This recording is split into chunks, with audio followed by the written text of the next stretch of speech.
शेतकरी बांधवांनो नमस्कार, रामराम. मी Gajanan Dhumal, global agro agency, Tamsa road, Ardhapur. आज आपण आलो आहोत चावरा शिवार, तालुका अर्धापूर, जिल्हा नांदेड या ठिकाणी. आपण बघत आहोत आज हे पानमळा पीक. पानमळा म्हटल्यानंतर एक कमी क्षेत्रामध्ये आपल्याला अधिकचं उत्पादन घेण्यासाठीचं हे आपल्याला पीक पद्धती आहे.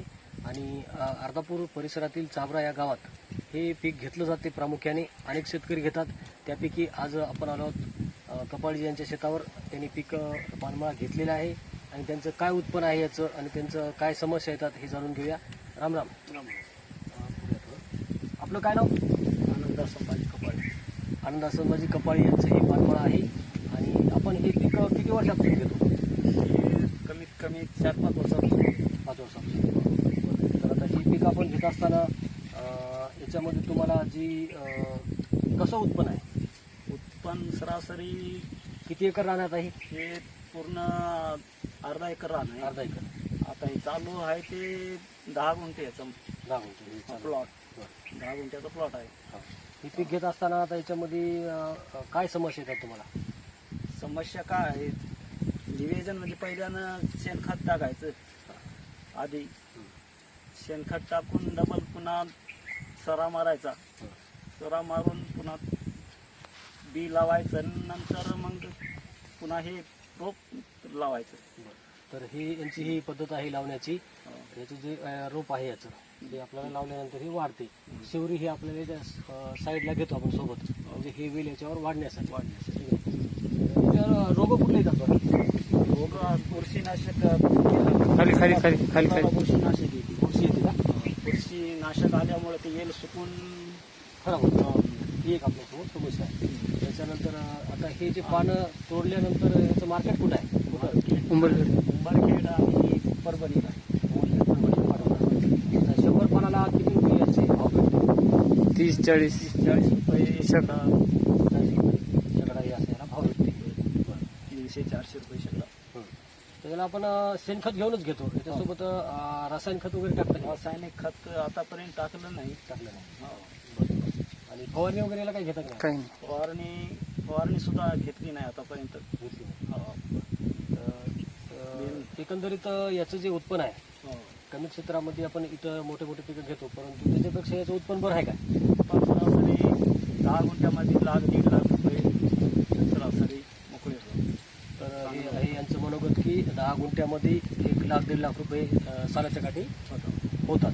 तर आपण अनेक पिकं घेतो, त्याचबरोबर हे जे पानमळा आहे अशा पद्धतीने हे नागलीचं पान खाण्यासाठी सर्वात उपयुक्त होते. पानपट्टी किंवा अन्य अनेक ठिकाणी तर बरेच महाराष्ट्रातील जनता ही पानाला पसंत करते खाण्यासाठी. त्याचबरोबर हे जे उत्पन्न आहे यांचं असं म्हणणं आहे की 1-1.5 लाख रुपये वर्षाचे होतात. ही पद्धत जर आपण शेतीसोबत घेतली कमी क्षेत्रामध्ये, आपल्याला एक रोजगार डेलीचा आणि कमी क्षेत्रामध्ये जास्तीचं उत्पादन घेण्यासाठी ही एक उपयुक्त शेती पद्धत आहे. आणि हे शेतकऱ्यांनी घेतलेली पद्धत अतिशय योग्य आणि चांगली आहे. जास्तीत जास्त शेतकऱ्यांना ही जर काय आवडलं तर त्याला लाईक, कमेंट, शेअर करा. आपल्याला काय वाटते या पिकाबद्दल आपल्या प्रतिक्रिया आपण सांगायच्यामध्ये. मी Gajanan Dhumal, global agro agency, Tamsa road, Ardhapur हे दृश्य टिपत आहे, जे की पानमळा म्हटल्यानंतर शेतकऱ्याच्या ज्या समस्या येतात. आपण बघत आहोत की काही बुरशीजन्य आजार आले, त्याला ड्रिचिंग केल्या माध्यमातून ही बुरशी आपल्याला थांबवते. सद्यस्थितीमध्ये आपण पाहिलेले आहे की पानावर ह्या अशा पद्धतीमध्ये ते ठिपके पडत आहेत, म्हणजेच खालून नावाचा रोग आलेला आहे. याला आपण बॅक्टेरियल काही औषधं ही कंट्रोल होते.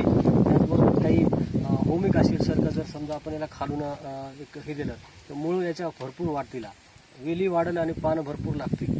त्याचबरोबर सीवीडसारखं जर आपण याला औषध सोडलं त्याच्यातही माध्यमातून आपल्याला त्याच्यामध्ये अजून निव्वळ पानामध्ये ही वाढते, पानं मोठे मोठे होतात किंवा जास्तीत जास्त पानं लागतात. असं हे आपल्याला उत्पादनाला त्याच्यामध्ये घेता येते. विविध पद्धतीची उपचार पद्धती याला आपण ॲग्रोजेन्सीच्या माध्यमातून देतो आणि दिल्यानंतर याच्यामध्ये काही फायदा होते. कार्बनसारखं आपण याला सेंद्रिय खत दिलं होतं मागच्या वर्षी, तर त्या खताचा कसा रिझल्ट आला? नंबर 1. आलता. काय बदल झाला त्याच्यामुळे? पान मोठं पडते. पान मोठं कलर येऊ लागला आणि कलर हा पूर्ण तसा हिरवागार आला होता. उगवणशक्ती जास्त. उगवणशक्ती जास्त होती. तर शेतकरी बांधवांनो, ह्या पिकाला आपण पानमळ्याला आपल्याकडे कार्बन खत आहे ते आपण याच्यात टाकलं जमिनीतून, तर खूप चांगला याचा रिझल्ट आलेला आहे.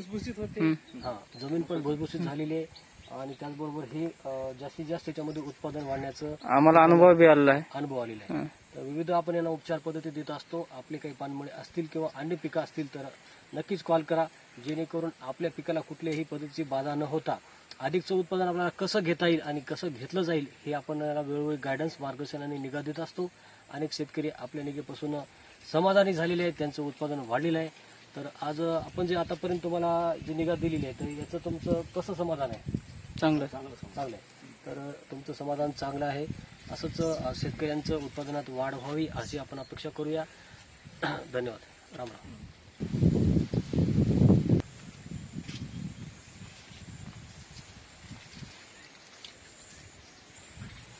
शेणखत 2 ट्राले.